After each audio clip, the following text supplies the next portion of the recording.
যে ভেজ আবার বিরিয়ানি হয় নাকি, মাছ মাংস ছাড়া বিরিয়ানি করা সম্ভব? তো সকলের উদ্দেশ্যে যদি বলতেন আসলে ভেজ বিরিয়ানি হয় কি হয় না।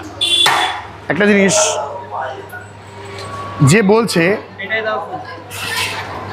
তাকে আগে জানতে হবে ভারতবর্ষের বুকে সিঙ্গাড়া সব যে খাবারটা এসেছিল, সিঙ্গাড়া এখন যেটা খায় সবাই, অ্যাকচুয়ালি ভেজ সিঙ্গাড়া জানে সবাই, সিঙ্গাড়াটা কি প্রথমে ভেজ এসেছিল?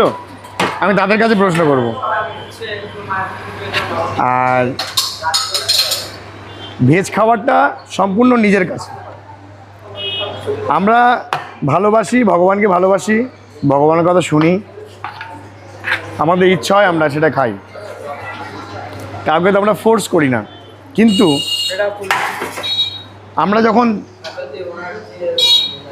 তাদেরকে ডিস্টার্ব করি না যে তুমি কেন এই জিনিসটা খাও, আমরা এই ভেজ বিরিয়ানি নিয়ে অনেক কথা হয়, ভেজ বিরিয়ানি হয় না, ভেজ বিরিয়ানি আবার খাওয়া যায় নাকি। তো পার ডে আমার এখানে কত লোক খেতে আসে, আমি তাদের উদ্দেশ্যে বলবো যে একটা বার আমার দোকানে আসতে, একটা বার আসেন, হাতে একটা ছোট্ট বাটি দেবো, প্রসাদ পাওয়ার মতোই পেয়ে নেন, যদি ভালো লাগে দেখবেন খেতে আসবেন, কোনো সমস্যা নেই। তার জন্য কোনো পেমেন্ট করতে হবে না? কোনো পেমেন্ট না।